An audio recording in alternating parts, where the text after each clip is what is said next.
News on morning ನಲ್ಲಿ ಇವತ್ತು ಕೂಡ ಸಾಕಷ್ಟು ಪೊಲಿಟಿಕಲ್ ಇಂಟ್ರೆಸ್ಟಿಂಗ್ ಬೆಳವಣಿಗೆಗಳ ಸುದ್ದಿಗಳಿವೆ. ಅದೆಲ್ಲದರ ಬಗ್ಗೆ ಮಾತನಾಡ್ತಾ ಹೋಗೋಣ. ರಾಜಕೀಯ ವಿಶ್ಲೇಷಕರಾದಂತಹ ಪ್ರಶಾಂತ್ ನಾಥ್ ನಮ್ಮ ಜೊತೆ ಇದ್ದಾರೆ. Prashanth, good morning, welcome to the show. Very good morning Prathima. Yes, ಮೊದಲನೇ ಸುದ್ದಿಯತ್ತ ನಾವು ಗಮನಿಸೋದಾದ್ರೆ ಕೋಲಾರ. ನಿನ್ನೆ ಬಹಳ ದೊಡ್ಡ ಹೈಡ್ರಾಮಾ ನಡೀತು ಕೋಲಾರ ಟಿಕೆಟ್ಗಾಗಿ ಕಾಂಗ್ರೆಸ್ ಪಾಳ್ಯದಲ್ಲಿ. ಬಣ ಬಡಿದಾಟ ನಡೀತು. ಮುನಿಯಪ್ಪ ಬಣ ವರ್ಸಸ್ ರಮೇಶ್ ಕುಮಾರ್ ಬಣ. ಈ ಬಣಗಳ ಕಿತ್ತಾಟ ಯಾವ ಮಟ್ಟಕ್ಕೆ ಏರಿತು ಅಂದ್ರೆ ಕೋಲಾರಕ್ಕೆ ಟಿಕೆಟ್ ಘೋಷಿಸದೆ ಪೆಂಡಿಂಗ್ ಉಳಿಸಿಕೊಂಡಿದೆ ಈಗ ಕೈ ಹೈಕಮಾಂಡ್. ಕೋಲಾರ ಟಿಕೆಟ್ ಸಂಬಂಧ ಮೀಟಿಂಗ್ ಮಾಡಿದ್ರು ಖರ್ಗೆ. ಮುನಿಯಪ್ಪ, ಎಲ್ ಹನುಮಂತಯ್ಯ ಜೊತೆಗೂ ಕೂಡ ಚರ್ಚೆ ಆಯಿತು. ತಮಗೇ ಟಿಕೆಟ್ ಕೊಡಬೇಕು ಅಂತ ಪಟ್ಟು ಹಿಡಿದ್ರು ಎಲ್ ಹನುಮಂತಯ್ಯ. ಆದ್ರೆ ಮುನಿಯಪ್ಪ ಅವರ ಪಟ್ಟಿದ್ದದ್ದು ತಮ್ಮ ಅಳಿಯ ಚಿಕ್ಕ ಪೆದ್ದಣ್ಣ ಅವರಿಗೆ ಟಿಕೆಟ್ ಕೊಡಬೇಕು ಅನ್ನೋದು. ಸುದೀರ್ಘವಾದಂತಹ ಮಾತುಕತೆ ನಡೀತು ಕೋಲಾರ ಟಿಕೆಟ್ ಬಗ್ಗೆ ಖರ್ಗೆ ಅವರಿಂದ. ಕೊನೆಗೆ ಮುನಿಯಪ್ಪ ಮಾತಿಗೆ ಮಣೆ ಹಾಕಿದ್ರು ಕಾಂಗ್ರೆಸ್ ಅಧ್ಯಕ್ಷ. ಆದ್ರೆ ಯಾವಾಗ ಕೋಲಾರದ ಟಿಕೆಟ್ ಮುನಿಯಪ್ಪ ಅಳಿಯ ಚಿಕ್ಕಪೆದ್ದಣ್ಣಾಗಿ ಫೈನಲ್ ಆಗ್ತಾ ಇದೆ ಅಂತ ಗೊತ್ತಾಗ್ತಾ ಹೋಯ್ತು, ಆಕ್ರೋಶ ಬಹಳ ದೊಡ್ಡ ಮಟ್ಟದಲ್ಲಿ ಭುಗಿಲೆತ್ತು. ಕೋಲಾರದಲ್ಲಿ ಸಿಡಿದೆತ್ತು KH ಮುನಿಯಪ್ಪ ವಿರೋಧಿ ಬಣ. ರಮೇಶ್ ಕುಮಾರ್ ಬಣದಿಂದ ಚಿಕ್ಕಪೆದ್ದಣ್ಣ ಟಿಕೆಟ್ಗೆ ಭಾರಿ ವಿರೋಧ. ಈ ಬಗ್ಗೆ ಮಹತ್ವದ ಮೀಟಿಂಗ್ ನಡೀತು ರಮೇಶ್ ಕುಮಾರ್ ನಿವಾಸದಲ್ಲಿ. ಯಾವ ಮಟ್ಟಿಗೆ ಈ ಆಕ್ರೋಶ ಭುಗಿಲೆತ್ತು ಅಂತಂದ್ರೆ ಹೈಕಮಾಂಡ್ ನಿರ್ಧಾರದ ವಿರುದ್ಧ ರಾಜೀನಾಮೆಗೆ ನಿರ್ಧಾರ ಮಾಡ್ತಾರೆ. ಮುನಿಯಪ್ಪ ಅಳಿಯನಿಗೆ ಟಿಕೆಟ್ ಫೈನಲ್ ಅಂತಿದ್ದಂತೆ ನಾಯಕರು ಸಿಡಿದೇಳ್ತಾರೆ. 2 MLC, ಓರ್ವ ಸಚಿವರು, 2 ಶಾಸಕರಿಬ್ಬರ ರಾಜೀನಾಮೆಯ ಹೈ ಡ್ರಾಮಾ ನಡೀತು. ಮುನಿಯಪ್ಪ ಅಳಿಯನಿಗೆ ಟಿಕೆಟ್ ಕೊಡ್ತೀರಾ ಅಂತಾದ್ರೆ ನಾವು ರಾಜೀನಾಮೆ ಕೊಡ್ತೀವಿ ಎನ್ನುವಂತಹ ಬೆದರಿಕೆ. ಬಹಳ ದೊಡ್ಡ ಹೈ ಡ್ರಾಮಾ. ಬಣ ಬಡಿದಾಟಕ್ಕೆ ಸಾಕ್ಷಿಯಾಯ್ತು ನಿನ್ನೆ.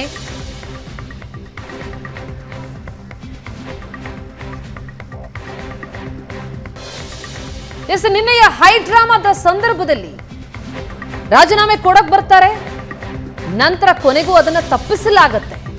ಆದ್ರೆ ಆ ನಂತರ ನಾಯಕರುಗಳು ಆಡಿದಂತಹ ಮಾತೇನು? ಅದರಲ್ಲೂ ಪ್ರಮುಖವಾಗಿ ನಸೀರ್ ಅಹಮದ್ ಬಹಳ ಆಕ್ರೋಶಭರಿತವಾಗಿ ಮಾತನಾಡ್ತಾರೆ. ಮುನಿಯಪ್ಪ ವಿರುದ್ಧ ಏಕವಚನದಲ್ಲೇ ಮಾತನಾಡ್ತಾರೆ. ಅದಕ್ಕೆ ಮುನಿಯಪ್ಪ ಕೂಡ ಗರಂ ಆಗಿ ಮಾತನಾಡಿದ್ದಾರೆ. ಏನು ಹೇಳಿದ್ರು? ಜೊತೆಗೆ ಸಿದ್ದರಾಮಯ್ಯ ಈ ಬೆಳವಣಿಗೆ ಕುರಿತಾಗಿ ಏನು ಹೇಳಿದ್ರು? ನಾಯಕರುಗಳ ಮಾತು ಏನು ಅನ್ನೋದನ್ನ ಮೊದಲು ಕೇಳ್ಕೊಂಡ್ಬರೋಣ ಬನ್ನಿ. ಸಾಕಷ್ಟು ಜನ ರಾಜಕೀಯವಾಗಿ ಬೆಳೆಸಿದೆ. ರಮೇಶ್ ಕುಮಾರ್ನ ಪಾರ್ಟಿಗೆ ತಂದಿದ್ದು ನಾನು, ನಂಜೇಗೌಡನಿಗೆ ಸೀಟ್ ಕೊಡಿಸಿದ್ದು ನಾನು, ಅನಿಲ್ ಕುಮಾರ್ನ ಬೆಳೆಸಿದ್ದು ನಾನು, ನಾರಾಯಣ ಸ್ವಾಮಿಗೆ ಸಹಾಯ ಮಾಡಿದ್ದು ನಾನು. ಇಷ್ಟೆಲ್ಲ ಇದ್ರೂ ಕೂಡ ರಾಜಕೀಯವಾಗಿ ಈ ರೀತಿಯೆಲ್ಲ ಮಾಡ್ತಾ ಇದ್ದಾರೆ. ಮುನಿಯಪ್ಪನಿಗೆ ಹೋಗ್ಬಿಟ್ಟು ಕೇಳಿ ಬ್ಯಾಗ್ ಇಟ್ಕೊಂಡು ಇಟ್ಕೊಂಡು ಹೋಗ್ತಿದ್ದಾಗ ಅವಾಗ ನಾನು ಸಚಿವನಾಗಿದ್ದೆ, ಮಂತ್ರಿ ಆಗಿದ್ದೆ. ಆತ ಪುಡ್ಗೋಸಿ ಬ್ಯಾಗ್ ಇಟ್ಕೊಂಡು ನಮ್ಮ ಹಿಂದೆ ಬರ್ತು ಬಿಟ್ಟಿದ್ದಾನ ಕೇಳಿ. ಸಾಕಷ್ಟು ಅಸಮಾಧಾನ ಇರೋದು ನಿಜ. ಯಾಕೆಂತಂದ್ರೆ ಇನ್ನೂ ಕ್ಯಾಂಡಿಡೇಟ್ ಅನೌನ್ಸ್ ಆಗಿಲ್ಲ. ಅಸಮಾಧಾನ ಅಂತೂ ಇದೆ, ಅನೌನ್ಸ್ ಆಗ್ಬಿಡ್ತದೆ ಅಂತ ಅವರು ಭಯದಲ್ಲಿದ್ದಾರೆ ಅಷ್ಟೇ. ಹಿರಿಯರಿಗೆ ಅವಕಾಶ ಅಂತಲ್ಲ, ಬಲಗೈನವರು ಕೊಡಬೇಕು ಅನ್ನೋದಷ್ಟೇ. ಮಾತಾಡಿದ್ದೀನಿ, ಅವ್ರಿಗೆಲ್ಲ ಸಮಾಧಾನವಾಗಿರಿ ಅಂತ ಹೇಳಿ. ಕಾಂಗ್ರೆಸ್ ಪಾರ್ಟಿಲಿ ಯಾವ ಟಿಕೆಟ್ ಬಗ್ಗೆನೂ ಇನ್ನೂ ತೀರ್ಮಾನ ಆಗಿಲ್ಲ. ಯಾರು ಗಾಬರಿ ಪಡಬೇಕಂತೇನಿಲ್ಲ. ಕಾಂಗ್ರೆಸ್ ಪಾರ್ಟಿಲಿ ಶಿಸ್ತು ಮುಖ್ಯ. ಯಾರು ಲಕ್ಷ್ಮಣ್ ರೇಖಾದಲ್ಲಿ ಶಿಸ್ತನ್ನ ಯಾರು ಮುರಿಬಾರ್ದು. ಪಕ್ಷ ಇದ್ದರೆ ನಾವೆಲ್ಲ, ಪಕ್ಷ ಇಲ್ಲ ಅಂದರೆ ನಾವು ಯಾರು ಅಲ್ಲ. ನಾನು ಅವ್ರಿಗೆ ಎಲ್ಲರಿಗೂ ಕೂಡ ತಿಳಿಸಿದ್ದೇನೆ, ಎಲ್ಲರೂ ಒಪ್ಕೊಂಡಿದ್ದಾರೆ. ಈ ರೀತಿ ಕೋಲಾರ ಟಿಕೆಟ್ ಹಂಚಿಕೆ ವಿಚಾರವಾಗಿ ಬಂಡಾಯ ಸ್ಫೋಟಗೊಂಡು ಇದನ್ನ ಶಮನಗೊಳಿಸುವುದಕ್ಕಾಗಿ ಕೋಲಾರ ಕಾಂಗ್ರೆಸ್ ನಾಯಕರ ಜೊತೆ ಇವತ್ತು ಸಿಎಂ ಸಭೆಯನ್ನ ನಡೆಸ್ತಾರೆ.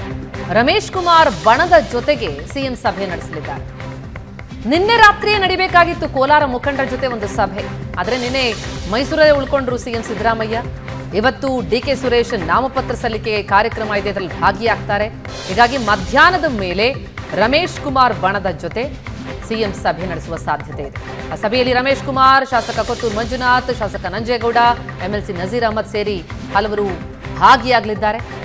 ಇನ್ನೂ ಕೂಡ ಕೋಲಾರ ಟಿಕೆಟ್ ಹಂಚಿಕೆಯ ಗೊಂದಲ ಕಾಂಗ್ರೆಸ್ನಲ್ಲಿ ಮುಂದುವರೆದಿರುವಂಥದ್ದು. ರಾಜೀನಾಮೆಯ ಬೆದರಿಕೆಯೊಡ್ಡಿದ್ರು ನಿನ್ನೆ ಉನ್ನತ ಶಿಕ್ಷಣ ಸಚಿವರಾದಂತಹ ಸುಧಾಕರ್, ಜೊತೆಗೆ ಮಾಲೂರು ಶಾಸಕ ನಂಜೇಗೌಡ, ಹಾಗೆ ಕೋಲಾರ ಶಾಸಕ ಕೊತ್ತೂರು ಮಂಜುನಾಥ್, ಜೊತೆಗೆ ಪರಿಷತ್ ಸದಸ್ಯ ನಸೀರ್ ಅಹಮದ್ ಮತ್ತು ಅನಿಲ್ ಕುಮಾರ್. ಹಾಗಾಗಿ ಇವತ್ತೊಂದು ಸಭೆ. ಆ ಸಭೆ ಬಳಿಕ ಎಲ್ಲವೂ ತಿಳಿಯಾಗುತ್ತಾ ಅನ್ನೋದೇ ಸದ್ಯದ ಕುತೂಹಲ. ಆದರೆ ಟಿಕೆಟ್ ಹಂಚಿಕೆ ವಿಚಾರ ಮಾತ್ರ ಗೊಂದಲವನ್ನ ಹೆಚ್ಚಿಸ್ತಾ ಇದೆ.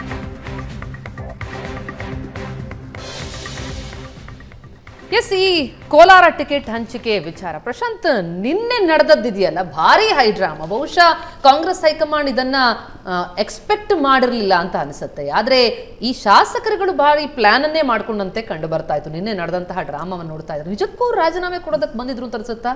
ಒತ್ತಡ ತಂತ್ರನ ನೋಡಿ, ಈ ಜಗಳ ಇವತ್ತು ನಿನ್ನೆದಲ್ಲ. 91ರಿಂದ KH ಮುನಿಯಪ್ಪನವರು ಕೋಲಾರದ ಸಂಸದರಾಗಿ ಆಯ್ಕೆಯಾಗಿ ಬರ್ತಿದ್ರು ಸತತವಾಗಿ. 2004ರಿಂದ 2014ರವರೆಗೆ UPA ಸರ್ಕಾರದಲ್ಲಿ ಮಂತ್ರಿ ಕೂಡ ಆಗಿದ್ದರು, ಮಿನಿಸ್ಟರ್ ಆಫ್ ಸ್ಟೇಟ್ ಆಗಿದ್ದರು. ರೈಲ್ವೇಸ್ ಇತ್ತು, ಭೂ ಸಾರಿಗೆ ಇತ್ತು. ಈ ಖಾತೆಗಳನ್ನು KH ಮುನಿಯಪ್ಪನವರು ನಿರ್ವಹಿಸ್ತಾ ಇರತಕ್ಕಂಥ ಸಂದರ್ಭದಲ್ಲಿ ಕೋಲಾರದ ಸ್ಥಳೀಯ ಕಾಂಗ್ರೆಸ್ ನಾಯಕರೊಂದಿಗೆ ಅವ್ರ ತಿಕ್ಕಾಟ ಶುರುವಾಯಿತು, ಮುಖ್ಯವಾಗಿ ರಮೇಶ್ ಕುಮಾರ್ ಅವ್ರ ಜೊತೆ. ಅದು ನೋಡ್ತಾ ನೋಡ್ತಾ ನೋಡ್ತಾ ನೋಡಿ ಈಗ ಯಾವ ಸ್ವರೂಪವನ್ನು ಪಡೆದುಕೊಂಡಿದೆ ಅಂತಂದರೆ, KH ಮುನಿಯಪ್ಪನವರ ವಿರುದ್ಧ ಈ ಕೊತ್ತೂರು ಮಂಜುನಾಥ್ ಒಂದು ಕಾಲದಲ್ಲಿ KH ಮುನಿಯಪ್ಪನವ್ರ ಜೊತೆಗೆ ಆತ್ಮೀಯರಾಗಿದ್ದರು, ಇವತ್ತು ಇಲ್ಲ. ನಂಜೇಗೌಡರು, ಮಾಲೂರು ಶಾಸಕ, ಎಲ್ಲರ ಜೊತೆಗೂ ಕೂಡ KH ಮುನಿಯಪ್ಪನವರ ಸಂಬಂಧಗಳು ಪೂರ್ತಿಯಾಗಿ ಹಳಸೋಗಿವೆ. ಬರೀ ರಮೇಶ್ ಕುಮಾರ್ ಅಂತ ಇತ್ತು ಮೊದಲು, ಈಗ ಬಹುತೇಕ ಎಲ್ಲರ ಜೊತೆಗೂ ಕೂಡ ಸಂಬಂಧಗಳು ಹಳಸೋಗಿವೆ. 2014ರಲ್ಲೇ ಎಲ್ಲ ಕಾಂಗ್ರೆಸ್ ನಾಯಕರು KH ಮುನಿಯಪ್ಪನವರ ವಿರುದ್ಧ ತಿರುಗಿಬಿದ್ರು. ಆದರೆ KH ಮುನಿಯಪ್ಪನವ್ರಿಗೆ ಒಂದು ಲಾಭ ಏನು ಆಗ್ತಿತ್ತಂದರೆ, BJP ಮತ್ತು JDS ನಾಯಕರೊಂದಿಗೂ ಕೂಡ ಅವರ ಸಂಬಂಧಗಳು ಚೆನ್ನಾಗಿದ್ದು ಅನ್ನುವ ಕಾರಣಕ್ಕೋಸ್ಕರ ಮೀಸಲು ಕ್ಷೇತ್ರದಲ್ಲಿ ಉಳಿದ ಸಮುದಾಯಗಳ ಮತಗಳು KH ಮುನಿಯಪ್ಪನವ್ರಿಗೆ ದಂಡಿಯಾಗಿ ಬರ್ತಾಯಿದ್ವು, ಗೆದ್ದರು.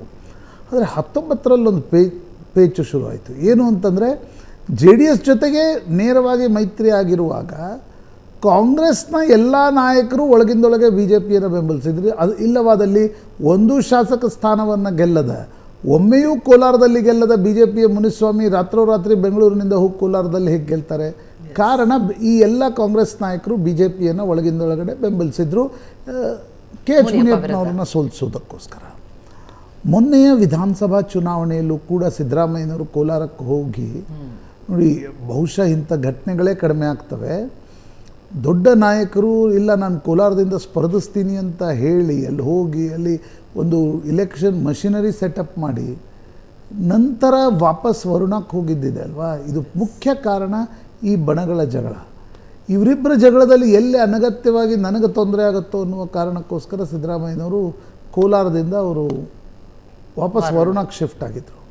ಆದರೆ ಈಗ ಮರಳಿ ಮತ್ತೆ ಗಾಡಿ ಅಲ್ಲೇ ಬಂದು ನಿಂತಿದೆ, ಎಲ್ಲಿ ಸಮಸ್ಯೆ ಇದೆಯೋ ಅಲ್ಲೇ ಬಂದು ನಿಂತಿದೆ. ಮೊನ್ನೆ ರಾತ್ರಿ ಮಲ್ಲಿಕಾರ್ಜುನ್ ಖರ್ಗೆ ಅವರು KH ಮುನಿಯಪ್ಪ ಮತ್ತು ಎಲ್ ಹನುಮಂತಯ್ಯನವ್ರನ್ನ ಕರೆಸ್ಕೊಂಡಿದ್ರು. KH ಮುನಿಯಪ್ಪನವ್ರು ಹೇಳಿದ್ರು, ಇಲ್ಲ ನಿಮ್ಮ ಅಳಿಯ ಚಿಕ್ಕಪೆದ್ದಣ್ಣಕ್ಕೆ ಟಿಕೆಟ್ ಕೊಡ್ತೀವಿ. ಎಲ್ ಹನುಮಂತಯ್ಯನವ್ರಿಗೆ ಇಲ್ಲ ಅಂತಕ್ಕಂಥದ್ದನ್ನು ಹೇಳಿದರು. ಎಲ್ ಹನುಮಂತನವರು ಸಿಟ್ಟಾಗಿ ಹೊರ ನಡೆದ್ರು, KH ಮುನಿಯಪ್ಪನವರು ಖುಷಿಯಾದರು. ಇದು ಗೊತ್ತಾಗ್ತಾ ಇದ್ದಂತೆ ನಿನ್ನೆ ಏಕಾಏಕಿ ನನಗನ್ಸುತ್ತೆ, ಈಗ ನಾವು ಇತ್ತೀಚಿನ 20 ವರ್ಷಗಳಲ್ಲಿ ನೋಡಿರ್ತಕ್ಕಂಥ ರಾಜಕಾರಣದಲ್ಲಿ, ಹಿಂದೆಯೂ ಇಂಥ ಘಟನೆಗಳು ನಡೆದಿವೆ.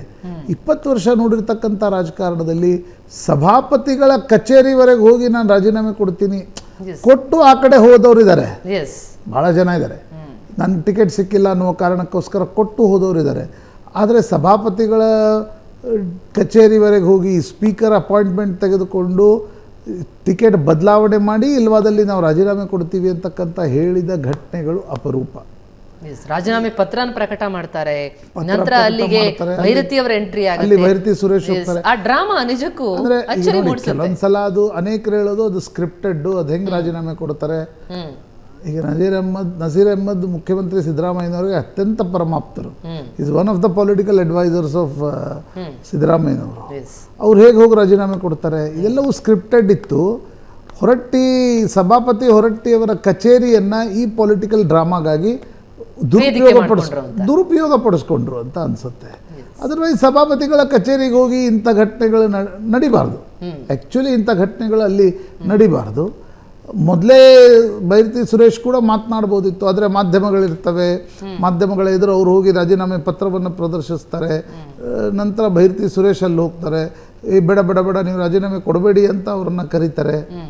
ಇವರು ಇಲ್ಲ ನಾನು ರಾಜೀನಾಮೆ ಕೊಡಲ್ಲ ಅಂತ ಸಭಾಪತಿಗಳಿಗೆ ಹೇಳ್ತಾರೆ. ಈ ಘಟನೆಗಳು ಸಭಾಪತಿಗಳ ಕಚೇರಿಯಲ್ಲಿ ನಡೀತಾವೆ ಅಂತಂದರೆ ಇದು ಆಲ್ ಸ್ಕ್ರಿಪ್ಟೆಡ್ ಅಂತ ಮೇಲ್ನೋಟಕ್ಕೆ ಅನಿಸುತ್ತೆ. ಪ್ರಮುಖವಾಗಿ ಯಾಕೆ ಅನ್ಸುತ್ತೆ ಅಂದ್ರೆ ಪ್ರಶಾಂತ್, ಈಗ ಮುಂಚೆ ಮೀಟಿಂಗ್ಗಳು ನಡೆದಿವೆ, ಎರಡೂ ಬಣದ ನಾಯಕರುಗಳನ್ನ ಕರೆಸಿ ಮಾತನಾಡಿದ್ದಾರೆ. ಅಲ್ಲಿ ಅಂತಹ ದೊಡ್ಡ ಆಕ್ರೋಶಗಳೇನು ಕಂಡು ಬಂದದ್ರ ಬಗ್ಗೆ ಹೊರಗಡೆ ವ್ಯಕ್ತ ಆಗಿಲ್ಲ. ಈಗ ಒಂದೇ ಏಕಾಏಕಿ ಅಂದ್ರೆ ಮೊದಲೇ ಗೊತ್ತಿದ್ದೂ ಕೂಡ ಈಗ ಏಕಾಏಕಿ ಇಷ್ಟು ದೊಡ್ಡ ಮಟ್ಟದಲ್ಲಿ ಸಿಡಿದೇಳ್ತಾರೆ ಅಂತಂದ್ರೆ ನನಗನ್ಸುತ್ತೆ ಅದು ಮೇಲ್ನೋಟಕ್ಕೆ ಕೆ ಎಚ್ ಮುನಿಯಪ್ಪನವರನ್ನ ನಿಮ್ಮ ವಿರುದ್ಧ ಎಷ್ಟು ವಿರೋಧ ಇದೆ ಅಂತಕ್ಕಂಥದ್ದನ್ನು ರಾಜ್ಯಕ್ಕೆ, ಕಾಂಗ್ರೆಸ್ ನಾಯಕರಿಗೆ ಮತ್ತು ಹೈಕಮಾಂಡ್ಗೆ ತೋರಿಸ್ತಕ್ಕಂಥ ಒಂದು ಪ್ರಯತ್ನವನ್ನು ಕೋಲಾರ ಜಿಲ್ಲೆಯ ಶಾಸಕರು ಈ ಮೂಲಕ ಮಾಡಿದ್ರು. ಮೆಸೇಜ್ ಪಾಸ್ ಮಾಡಬೇಕಿತ್ತು. ಮೆಸೇಜ್ ಅಂದರೆ ನೋಡಿ, ಕೆ ಎಚ್ ಮುನಿಯಪ್ಪನವ್ರಿಗೆ ಟಿಕೆಟ್ ಕೊಡಬೇಡಿ, ನೀವು ಅವ್ರ ಹೆಸರನ್ನು ಕನ್ಸಿಡರ್ ಮಾಡ್ತಾ ಇದ್ದರೆ ಇಲ್ಲಿ ಈ ರೀತಿಯ ವಿರೋಧ ಇದೆ ಅಂತಕ್ಕಂಥದ್ದು ಪ್ರಾಯಶಃ ನಿನ್ನೆ ಗೊತ್ತಾಯಿತು. ನೋಡಿ, ರಮೇಶ್ ಕುಮಾರ್ ಬಣಕ್ಕೂ ಕೆ ಎಚ್ ಮುನಿಯಪ್ಪನವ್ರಿಗೂ ನಡೆಯಲ್ಲ ಅನ್ನೋದು ಗೊತ್ತು. ಇಂಥ ಅನೇಕ ಬಣಗಳ ಜಿಲ್ಲೆಯ ಆಯಾಯ ಕ್ಷೇತ್ರಗಳಲ್ಲಿವೆ, ಜಿಲ್ಲೆಯಲ್ಲಿ ಇದ್ದೇ ಇವೆ, ಯಾವ ಬಣಗಳೇ ಇಲ್ಲದೆ ರಾಜಕಾರಣ ನಡೆಯಲ್ಲ. ಆದರೆ ನಿನ್ನೆಯ ಹೈ ಡ್ರಾಮಾ ಏನಿತ್ತು ಅದು ಹೈಕಮಾಂಡ್ಗೂ ಕೂಡ ಒಂದು ಇಕ್ಕಟ್ಟಿನ ಸ್ಥಿತಿಗೆ ತಂದು ತಲುಪಿಸಿದೆ. ನೀವು ಈಗ ನೋಡಿ, ಇವರೆಲ್ಲ ಶಾಸಕರು ಸಿದ್ದರಾಮಯ್ಯನವ್ರಿಗೆ ಆಪ್ತರು. ಮೂಲ ಪ್ರಶ್ನೆ ಉಳ್ಕೊಳ್ತಕ್ಕಂಥದ್ದು ಕೋಲಾರದಲ್ಲಿ ಸಿದ್ದರಾಮಯ್ಯನವರ ಬಗ್ಗೆ ರಮೇಶ್ ಕುಮಾರ್ ಆದಿಯಾಗಿ ಎಲ್ಲರೂ ಕೂಡ ಸಿದ್ದರಾಮಯ್ಯನವರ ಆಪ್ತರು. ಕೆ ಎಚ್ ಮುನಿಯಪ್ಪನವರು ಸಿದ್ದರಾಮಯ್ಯನವರು ಬಂದು ನಿಂತ್ಕೊಂಡಾಗ ಅದೆಲ್ಲ ಏನೇನು ಮಾಡಿದರು ಅಂತಕ್ಕಂಥದ್ದು ಸಿದ್ದರಾಮಯ್ಯನವ್ರಿಗೂ ಚೆನ್ನಾಗಿ ನೆನಪಿರುತ್ತೆ. ಹೀಗಾಗಿ ಕೊನೆಯ ಹಂತದವರೆಗೆ ತೆಗೆದುಕೊಂಡು ಬಂದು ಹೈಕಮಾಂಡ್ಗೂ ಕೂಡ ಮೆಸೇಜ್ ಪಾಸ್ ಮಾಡಿದ್ರು. ಈಗ ಎಂಥ ಇಕ್ಕಟ್ಟಿನ ಸ್ಥಿತಿ ಇದೆ ಅಂದರೆ ಪ್ರತಿಮಾ, ಚಿಕ್ಕಪೆದ್ದಣ್ಣ ಟಿಕೆಟ್ ಬದಲಾಯಿಸಿ ಬೇರೆಯವ್ರಿಗೆ ಟಿಕೆಟ್ ಕೊಟ್ಟರೆ ಕೆ ಎಚ್ ಮುನಿಯಪ್ಪನವ್ರ ಪ್ರತಿಷ್ಠೆಯ ಪ್ರಶ್ನೆ. ಅಳಿಯನಿಗೆ ಟಿಕೆಟ್ ಕೊಡ್ತೀವಿ ಅಂತ ಸ್ವತಃ AICC ಅಧ್ಯಕ್ಷರು ಹೇಳಿ ಟಿಕೆಟನ್ನು ಬದಲಾಯಿಸ್ತಾರೆ ಅಂತಂದರೆ ಅಲ್ಲೊಂದು ಪ್ರಶ್ನೆ ಬರುತ್ತೆ. ಈಗ ರಮೇಶ್ ಕುಮಾರ್ ಬಣಕ್ಕೆ ಇಷ್ಟೆಲ್ಲ ಆದ ಮೇಲೂ ಕೆ ಎಚ್ ಮುನಿಯಪ್ಪನವರು ಅಳಿಯನಿಗೆ ಟಿಕೆಟ್ ಕೊಡ್ತೀವಿ ಅಂತಾದರೆ ರಮೇಶ್ ಕುಮಾರ್ ಬಣಕ್ಕೆ ಅನಿವಾರ್ಯ ಆಗುತ್ತೆ ಒಂದು ಎಕ್ಸ್ಟ್ರೀಮ್ ಸ್ಟೆಪ್ ತೆಗೆದುಕೊಳ್ತಕ್ಕಂಥದ್ದು. ಮತ್ತು ಇದರಲ್ಲಿ ಇಷ್ಟೇ ಇರೋಲ್ಲ ನನಗನ್ಸುತ್ತೆ. ನೋಡಿ, ಸಿದ್ದರಾಮಯ್ಯನವರು ಏನು ಹೇಳಿದರು, ಇಲ್ಲ ದಲಿತ ಬಲಗೈಗೆ ಪ್ರಯತ್ನ ಮಾಡ್ತಾ ಇದ್ದಾರೆ. ಈ ಬಲಗೈ ಎಡಗೈ ಜಗಳ ಇದೆ ಅಲ್ಲ, ದಲಿತರ ಬಲಗೈ ಎಡಗೈ ಜಗಳ ಇರದೇ ಹೋದರೆ ಯಾವತ್ತೋ ದಲಿತ CM ಕರ್ನಾಟಕ ಆಗಿ ಹೋಗ್ತಿದ್ರು. ಈ ದಲಿತ ಬಲಗೈ ಎಡಗೈ ಇರೋದಿಷ್ಟು ಜಗಳ ನೋಡಿ. ಕಾಂಗ್ರೆಸ್ ಏನು ಮಾಡಿದೆ, ಈಗ ಖರ್ಗೆ ಅವರ ಅಳಿಯ ದಲಿತ ಬಲಗೈ, ರಾಜು ಅಲ್ಗೂರ್ ವಿಜಯಪುರ ದಲಿತ ಬಲಗೈ, ಚಾಮರಾಜನಗರದಲ್ಲಿ ದಲಿತ ಬಲಗೈ, ಚಂದ್ರಪ್ಪ ದಲಿತ ಎಡಗೈ. ಸೊ ಇನ್ನೊಂದು ಸೀಟನ್ನು ಕೋಲಾರದಲ್ಲಿ ಕೊಡಬೇಕು. ಈಗ ಅಲ್ಲೂ ದಲಿತ ಬಲಗೈ ಕೊಟ್ಟರೆ ಏನಾಗ್ಬೋದು? ಮತ್ತೆ ತಿಕ್ಕಾಟ ಅಷ್ಟೇ ಅಲ್ಲ, ದಲಿತ ಎಡಗೈಗೆ ನೀವು BJP ಜೊತೆನೇ ಹೋಗಿ ಅಂತಕ್ಕಂಥದ್ದನ್ನು ಹೇಳ್ದಂಗೆ ಆಗತ್ತೆ ಅನ್ನೋದು ದಲಿತ ಎಡಗೈ ವರ್ಗದ ವಾದ. ಈಗ ಎಲ್ ಹನುಮಂತಯ್ಯನವ್ರಿಗೆ ಕೊಟ್ಟರು ಮುನಿಯಪ್ಪನವ್ರು ಸುಮ್ಕೂರಲ್ಲ, ಮುನಿಯಪ್ಪನವ್ರು ಅಳಿಯಕ್ಕೆ ಕೊಟ್ಟರೆ ಎಲ್ ಹನುಮಂತಯ್ಯ ಸುಮ್ಕೂರಲ್ಲ, ಮತ್ತೊಬ್ರಿಗೆ ಯಾರಿಗಾದ್ರೂ ಹುಡುಕಿ ಹೈಕಮಾಂಡ್ ಟಿಕೆಟನ್ನು ಕೊಡಬೇಕಾಗತ್ತೆ. ಬಟ್ ಅದು ಈ ಪ್ರಕ್ರಿಯೆ ಹೇಗೆ ನಡೆಯುತ್ತೆ? ಆಮೇಲೆ ಮುನಿಯಪ್ಪನವ್ರಿಗೂ ಕೂಡ ನನಗನ್ಸುತ್ತೆ, ಇಷ್ಟು ಸುದೀರ್ಘಾವಧಿಯವರೆಗೆ ರಾಜಕಾರಣ ಮಾಡಿದವ್ರಿಗೆ ಇವತ್ತು ಟಿಕೆಟ್ ನಿಮಗೆ ಕೊಡ್ತೀವಿ ಅಂತ ಹೇಳಿ ಕೊಡಲ್ಲ ಅಂತಾದರೆ ಪ್ರತಿಷ್ಠೆಯ ವಿಚಾರ, ಬಹಳ ಪ್ರತಿಷ್ಠೆಯ ಪ್ರಶ್ನೆ. ನಿನ್ನೆ ಕೇಳಿ ಬಂದಂತಹ ಹೇಳಿಕೆಗಳು, ಅದಕ್ಕೆ ಮುನಿಯಪ್ಪ ಅವ್ರು ಗರಂ ಆಗಿ ನುಡಿದದ್ದು, ನಜೀರ್ ಅಹಮದ್ ಅವರು ಏಕವಚನದಲ್ಲಿ ಮಾತನಾಡಿದ್ದು, ಈ ಎಲ್ಲ ಪ್ರಕ್ರಿಯೆಗಳನ್ನ ನೋಡ್ತಾ ಹೋದ್ರೆ ಇದು ಅಷ್ಟು ಸುಲಭವಾಗಿ ತಿಳಿಯಾಗುತ್ತೆ ಅಂತ ಅನ್ಸುತ್ತೆ. ಹಿಂದೆ ಕೂಡ ನಡೆದಿದೆ. 2014ರ ಟಿಕೆಟೇ ಕೊಡಬೇಡಿ ಅಂತ ರಮೇಶ್ ಕುಮಾರ್ ಬಣ ದಿಲ್ಲಿಗೆ ಬಂದಿತ್ತು. 2013ರಲ್ಲಿ ರಮೇಶ್ ಕುಮಾರನ್ನ ಒಟ್ಟು ಮಂತ್ರಿಯೇ ಮಾಡಬೇಡಿ ಅಂತ ಕೆ ಎಚ್ ಮುನಿಯಪ್ಪನವರು ದಿಲ್ಲಿವರೆಗೆ ಓಡಾಡಿದರು. ಆಮೇಲೆ ದಿಲ್ಲಿಯಲ್ಲಿ ಕೆ ಎಚ್ ಮುನಿಯಪ್ಪನವ್ರು ಏನು ಮಾಡ್ತಾರೆ ಅಂದರೆ, ಅವರು ಸೋನಿಯಾ ಗಾಂಧಿಯವರಿಗೆ ಈ ದಲಿತ ಬಲಗೈ ಎಡಗೈ ಪಾಲಿಟಿಕ್ಸ್ ಕರ್ನಾಟಕದಲ್ಲಿ ಹೇಗೆ ನಡೆಯುತ್ತೆ ಅನ್ನೋದನ್ನು ಕನ್ವಿನ್ಸ್ ಮಾಡಿದರು. ಆ ಕಾರಣದಿಂದ 2009ರಲ್ಲಿ UPAಗೆ ಸೋನಿಯಾ ಗಾಂಧಿಯವ್ರಿಗೆ ಏನೋ ಭಾರಿ ಮುನಿಯಪ್ಪನವ್ರನ್ನ ಮಂತ್ರಿ ಮಾಡಬೇಕು ಅಂತಿರಲಿಲ್ಲ. ಆದರೆ ಮುನಿಯಪ್ಪನವ್ರು ಸೋನಿಯಾ ಗಾಂಧಿ ಹತ್ರ ಹೋಗಿ ಹೇಳಿದರು, ನೀವು ಬಲಗೈ ಖರ್ಗೆ ಅವರಿಗೆ ಕ್ಯಾಬಿನೆಟ್ ಮಂತ್ರಿ ಮಾಡಿ ಎಡಗೈಗೆ ಒಂದು ಸ್ಥಾನ ಕೊಡಲಿಲ್ಲ ಅಂತಂದರೆ ಕಷ್ಟ ಆಗುತ್ತೆ ಅಂತ ಕನ್ವಿನ್ಸ್ ಮಾಡಿದ ನಂತರ ಅವ್ರಿಗೆ ಮಿನಿಸ್ಟರ್ ಆಫ್ ಸ್ಟೇಟ್ ಸ್ಥಾನ ಸಿಕ್ತು. ಅಂದರೆ ಇದರಲ್ಲಿ ಹೈಕಮಾಂಡ್ ಲಿಂಕ್ಗಳು ಇವೆ, ಇದರಲ್ಲಿ ಒಳ ಜಗಳ ಇದೆ, ಇದರಲ್ಲಿ ಸಿದ್ದರಾಮಯ್ಯ ಇದ್ದಾರೆ, ಇದರಲ್ಲಿ DK ಶಿವಕುಮಾರ್ ಇದ್ದಾರೆ, ಮೇಲ್ ಕುಂತಿರ್ತಕ್ಕಂಥ ಮಲ್ಲಿಕಾರ್ಜುನ್ ಖರ್ಗೆ ಅವರ ಪಾತ್ರ ಕೂಡ ಇದೆ. ಆಮೇಲೆ ಈ ಎಡಗೈ ಬಲಗೈ ಪಾಲಿಟಿಕ್ಸಲ್ಲಿ ಹೇಗಾಗತ್ತೆ ಪ್ರತಿಮಾ ಅಂತಂದರೆ, ನೀವೀಗ ಎಡಗೈ ಇರುವಂಥ ಟಿಕೆಟನ್ನು ಬದಲಾಯಿಸಿ ಬಲಗೈಗೆ ಏನಾದರೂ ಬಲಗೈಗೆ ಈ ಟಿಕೆಟ್ ತೆಗೆದುಕೊಂಡ್ರೆ, ಈಗ ಉಳಿದವರು ಹೇಳೋ ಪ್ರಕಾರ ಅದು ಖರ್ಗೆ ಅವ್ರ ಮೇಲೆ ಅಟ್ಯಾಚ್ ಆಗುತ್ತೆ. ಅಂದರೆ ಬಲಗೈ ಎಡಗೈ ಪಾಲಿಟಿಕ್ಸ್ ಅದು ನಿಮಗೆ ರಾಜಕೀಯದ ಆಳದಲ್ಲಿ ಇಳಿದಾಗ ಎಡಗೈ ಬಲಗೈ ಪಾಲಿಟಿಕ್ಸ್ನ ಅತಿರೇಕಗಳು ವ್ಯತಿರಿಕ್ತತೆಗಳು ಹೇಗಿವೆ ಅನ್ನೋದು ಅರ್ಥ ಆಗುತ್ತೆ. ಎಸ್, ಆ ಕಾರಣದಿಂದ ಕೂಡ ಕೋಲಾರದ ಸೂಕ್ಷ್ಮತೆಯನ್ನು ಗಮನಿಸಲಾಗಿದೆ. ನಿಜ. ಇವತ್ತಿನ ಸಭೆ ಬಳಿಕ ಏನಾಗುತ್ತೆ ನೋಡೋಣ ಪ್ರಶಾಂತ್. ಈಗೊಂದು ಕ್ವಿಕ್ ಬ್ರೇಕ್ನ ಸಮಯ ಆಗ್ತಾ ಇದೆ. ಬ್ರೇಕ್ ಆದಮೇಲೆ ಚಿತ್ರದುರ್ಗದ ಟಿಕೆಟ್ ಈಗ ಮಾಜಿ ಸಚಿವ ಗೋವಿಂದ ಕಾರಜೋಳ ಅವರಿಗೆ ಬಿಜೆಪಿ ಫಿಕ್ಸ್ ಮಾಡಿದೆ. ಹಾಗಿದ್ರೆ ಈಗ ಅಲ್ಲಿ ಯಾವ ರೀತಿಯಾದಂತಹ ಬೆಳವಣಿಗೆಗಳು ಕಂಡು ಬರ್ತಾ ಇದೆ, ಈಗೆಲ್ಲವೂ ಕೂಡ ತಿಳಿಯಾಗಿದೆಯಾ? ಭಾರಿ ವಿರೋಧ ವ್ಯಕ್ತ ಆಗ್ತಾ ಇತ್ತು. ಅದೆಲ್ಲದರ ನಡುವೆ ಹೈಕಮಾಂಡ್ ಈಗ ಮತ್ತೆ ಮಣೆ ಹಾಕಿರುವಂಥದ್ದು ಗೋವಿಂದ ಕಾರಜೋಳ ಅವರಿಗೆ. ಇದ್ರ ಬಗ್ಗೆ ಮಾತನಾಡೋಣ ಒಂದು ಕ್ವಿಕ್ ಬ್ರೇಕ್ ಆದ್ಮೇಲೆ.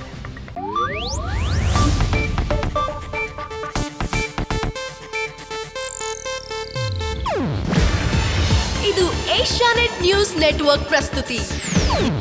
ನೀವು ನೋಡ್ತಿದ್ದೀರಾ ಏಷ್ಯಾನೆಟ್ ಸುವರ್ಣ ನ್ಯೂಸ್.